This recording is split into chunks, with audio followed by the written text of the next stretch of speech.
You point out, Steve, is to people should have optimism. They should know that the reaction against what is happening is stronger than the administration and what they're doing, and it's really important to have days like that where people see each other face to face, not on Substack, not on social media, and are reminded about the power of the network that has formed to oppose what's going on.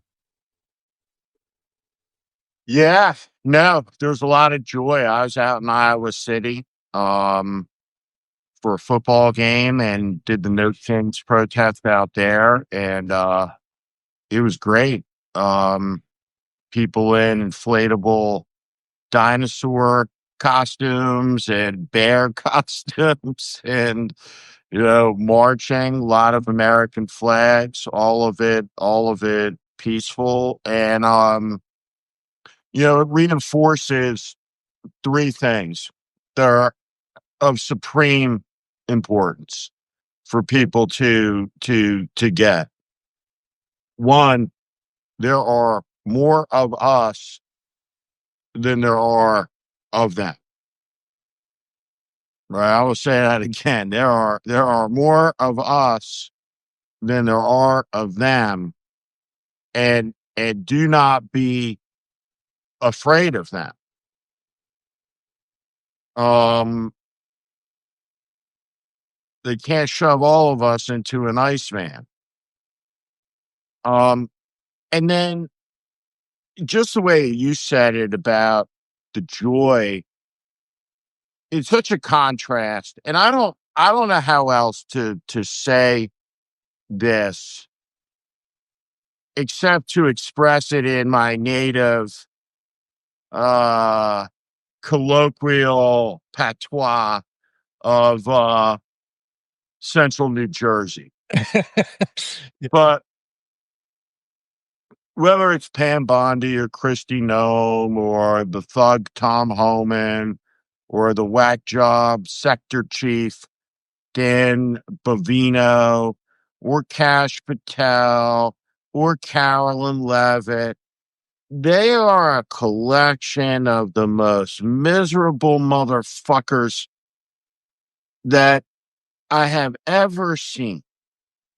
Snarling, sneering, nasty, deranged, fucking vicious for no reason, no cause.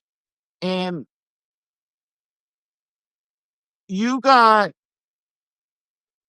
this 27 or 28-year-old child married to a senior citizen every day, every day, along with the Speaker of the House, defaming half the country. Fuck you. All right. Every one of you. All right. That we're un-American, we're traitors, we're this, or that, the abuse of power of these people, the pointing of the weapons at American citizens by Trump's secret police. Right? It was a national day of go fuck yourself.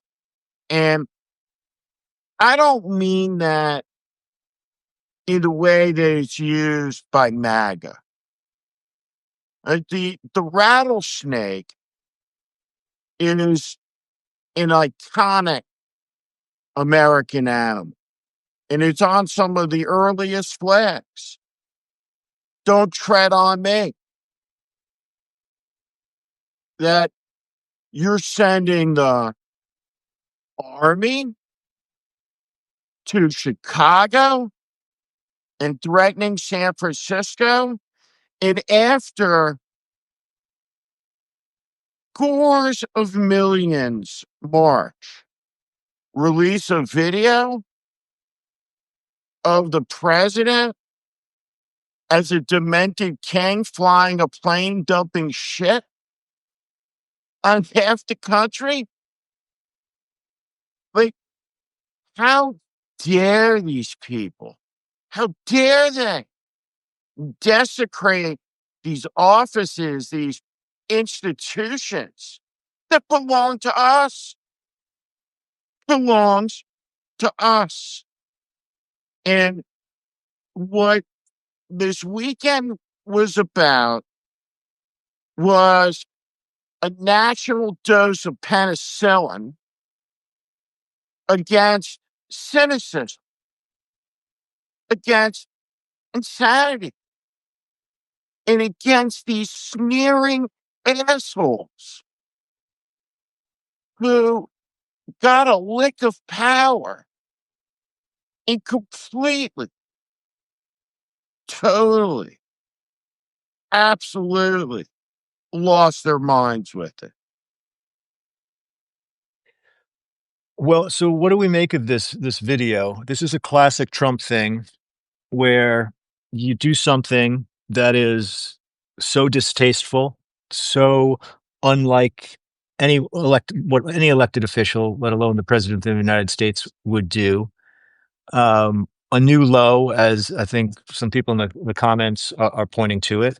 And yet in some ways totally predictable and unsurprising because he has total contempt for anyone who opposes him and doesn't care that he's actually the president of every American and doesn't even pay lip service to the idea that he represents everyone, even Nixon, even presidents that hated their enemies never would have governed the way that he does for just his base, for just the Americans that actually support him and hold total contempt for everyone else.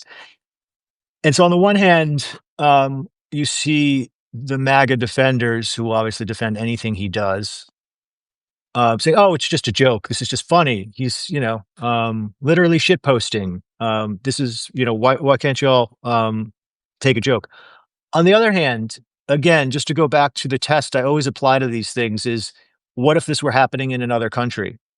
What if you saw, given what's happened since January in this other country, and then you read in the paper that the leader who's already uh, taking troops from donor states willing to supply them and sending them into the cities of states where the leadership doesn't want them, who's militarizing cities, who's threatening to impose the Insurrection Act, on and on and on, totally destroyed the independence of the Justice Department and weaponized federal agencies against companies and media organizations that criticize him, kicked the reporters out of the Pentagon,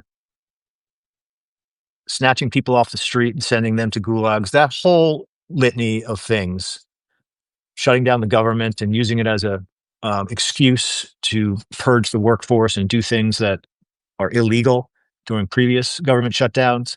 And then you saw that the largest protests in American history, according to one estimate by I'm forgetting our colleague on Substack, Strength in Numbers, largest protests in American history, political protests.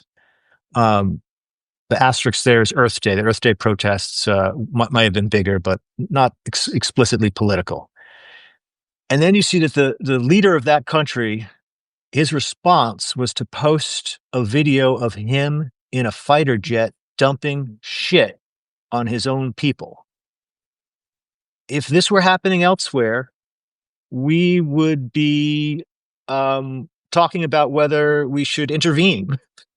We would be talking about how our State Department should be going to the UN, or making sure that there were international election monitors in the next election.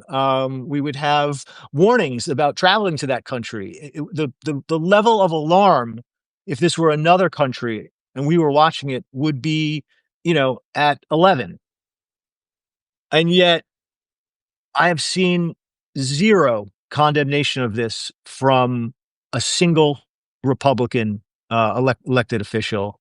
Um, and then, of course, JD Vance does something just as disgusting on Blue Sky. So we're living in this bizarre world of where the president and the vice president have taken on the tactics of what it started in 2016 with the most atrocious people on the internet. And when and these people are all now elected and running the government. But 10 years ago, when we were watching this come from the right, this kind of shit posting right, where everything was sort of ironic, it was just sort of right wing irony. Um, we were all sort of mystified, disgusted by it. These same people have now accepted that as the norm and are running the country as, you know, late teens, right wing shit posters. I'm Steve Schmidt. This is The Warning. I invite you to join this community where I promise to be honest, blunt, and direct about what is happening in this country. America is in crisis. Follow and subscribe to this channel and on Substack. Thank you.